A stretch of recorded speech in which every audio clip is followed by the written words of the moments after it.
Let's continue the conversation. I want to come to Congressman Paul. You're all here saying the President of the United States is making the economy worse. Has he done one thing? Has he done one thing right when it comes to the economy in this country? Boy, that's a tough question.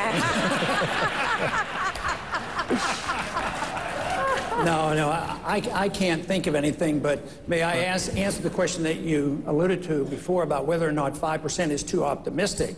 No, there's nothing wrong without setting a goal of 5 or 10 or 15% if you have a free market economy. We're trying to unwind a Keynesian bubble that's been going on for 70 years, and you're not going to touch this problem until you liquidate the bad debt and the malinvestment, go back to work, but you have to have sound money. You have to recognize how we got into trouble. We got into trouble because we had a financial bubble, and it's caused by the Federal Reserve. If you don't look at monetary policy, we will continue the trend of the last decade. We haven't developed any new jobs in the last decade. Matter of fact, we've had 30 million new people and no new jobs. It's because but people don't understand monetary policy and central economic planning. Free markets will give you 10 or 15% growth or whatever, and you will not have to turn it off because you think it's going to cause inflation. It doesn't work that way. I'm going to jump in here. I'm going to ask one more time politely. We want to get as many voters as we can involved, so please try to shorten the follow-up answers just a bit if you can. Let's go. Gene Mackin of WMUR is in Hancock with a voter and a question. Gene?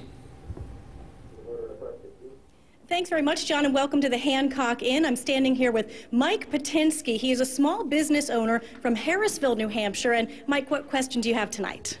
Well, for the candidates, I'd like to know how they plan on returning manufacturing jobs to the United States. Congressman Paul, why don't you start with that one? Pretty important, because everything we've done in the last 20 or 30 years, we've exported our jobs. And when you have a reserve currency of the world and you abuse it, you export money. That becomes the main export, so it goes with the money. You have to invite capital. The way you get capital into a country, you have to have a strong currency, not a weak currency. Today, it's a deliberate job of the Federal Reserve to weaken our currency. We should invite capital back. First thing is we have trillions of dollars, at least over $1 trillion of U.S. money made overseas, but it stays over there because if they bring it home, they get taxed. If you want to, we need to get the Fed to quit printing the money, and if you want capital, you have to entice those individuals to repatriate their money and take the taxes off us, set up a financial system, deregulate and de-tax, to invite people to go back to work again. But as long as we run a program of deliberately weakening our currency, our jobs will go overseas, and that is what's happened for a good many years, especially in the last decade. Governor Pawlenty, just to get to John DeStacio of the union leader. He's down here in the audience, and he has a question.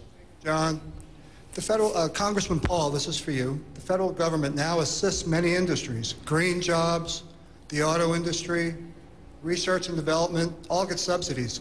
Given the current state of the economy, what standards do you have, if any, for government assistance to private enterprise? Well, there shouldn't be any government assistance to private enterprise. It's not morally correct. It's not legal. It's bad economics. It's not part of the Constitution. If you allow an economy to thrive, they'll decide how R&D works or where they invest their monies. But when the politicians get in and direct things, you get the malinvestment. They do the dumb things. They might build too many houses, and they might not direct their research to the right places. So, no, it's a fallacy to think that government and politicians and bureaucrats are smart enough to manage the economy, so it shouldn't happen. All right, these are the Republicans, the conservative candidates. Every time you applaud, I know you're happy with the answer. You take your time away, though.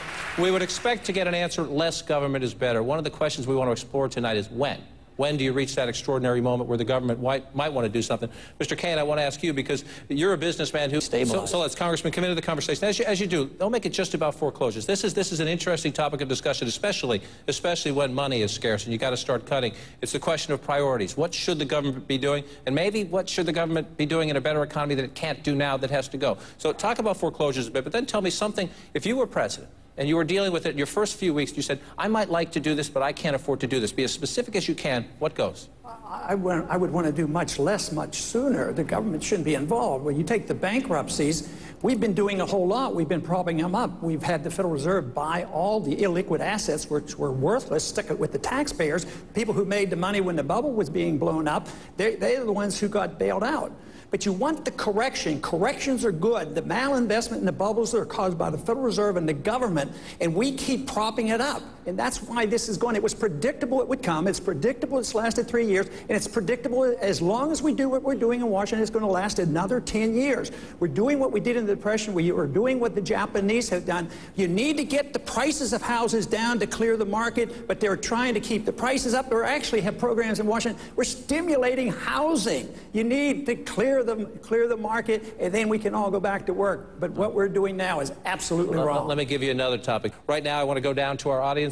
We've got Josh McKelvin with a question. Thanks very much, John. And I have Dr. Paul Collins, who you've been running a family practice in Manchester for how long? 27 years. Nice work. So, not surprising your question is related to health care. What's your question, sir? Yes, sir. As a member of the baby boomer generation, I've been contributing to Medicare through payroll taxes for over 30 years. How do you propose to keep Medicare financially solvent for the next 50 years and beyond? Let's start with Dr. Paul on this one.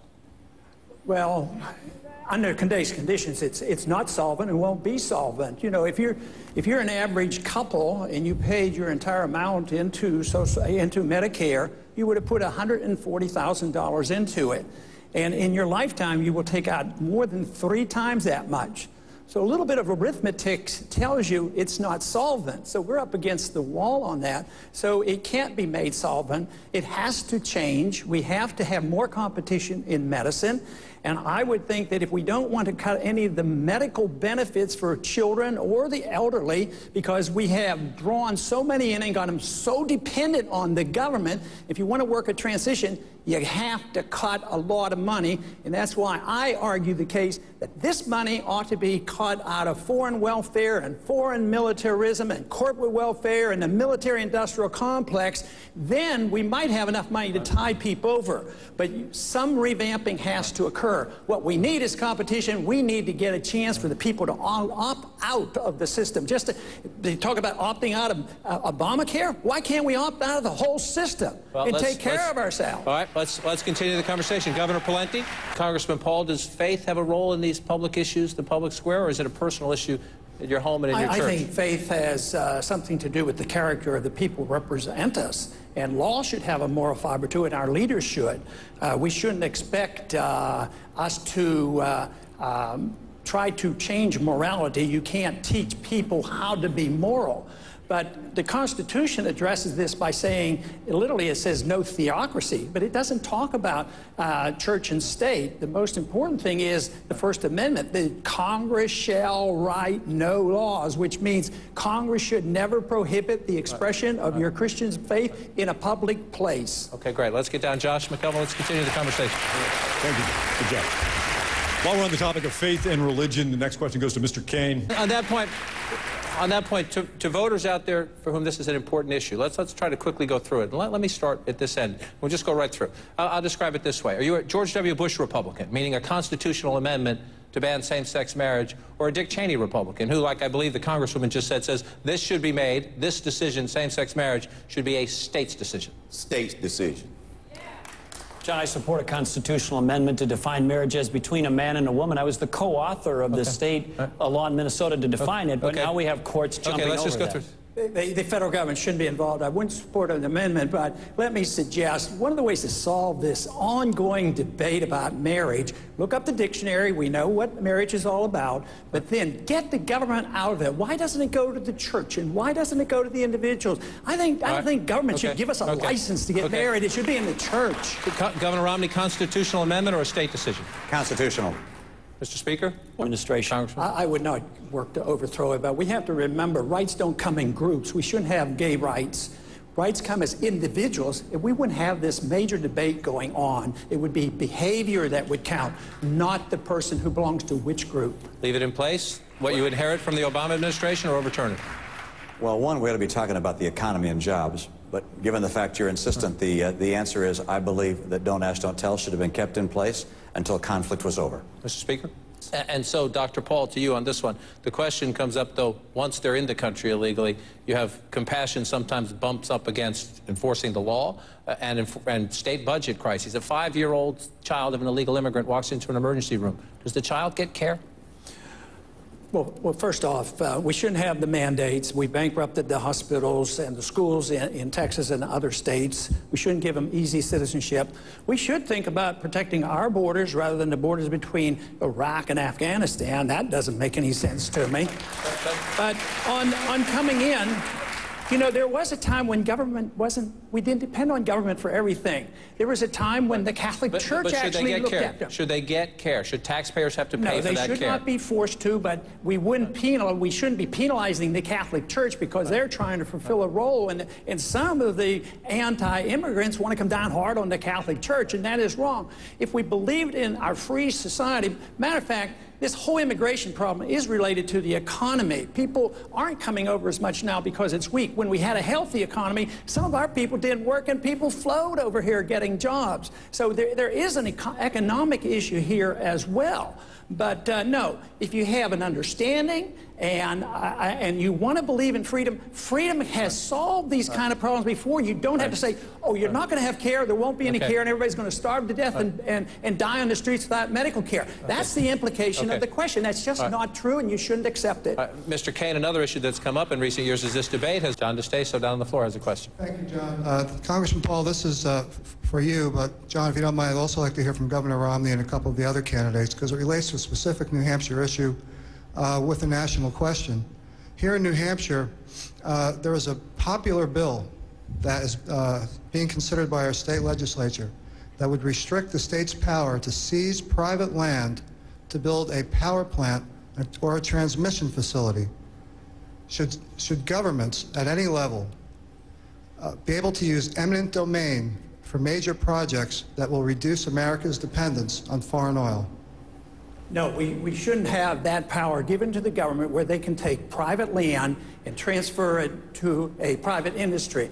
The eminent domain laws are going to vary in different states, but we have the national eminent domain laws. It was never meant to take it from some people, private owners, and then take it and give it to a corporation because it's going to help in that local locality. And this goes back to the basic understanding of property rights. Property in a free society should be owned by the people, and it shouldn't be regulated to death by the governments, whether it's Washington, D.C. or local governments. Right now, we really don't own our land. We just pay rent on our land, and we listen to all these regulations. So I would say the courts should get out of the way, too. They should not have this right to take land from individuals to provide privileges for another group. Governor Romney, you're a property owner in New Hampshire. You are a New Hampshire property owner. Congressman Paul, do you agree with that position? Not quite. You know, I served 5 years in the military. I've had a little experience. I've spent a little bit of time over in the Pakistan, Afghanistan area, as well as in Iran.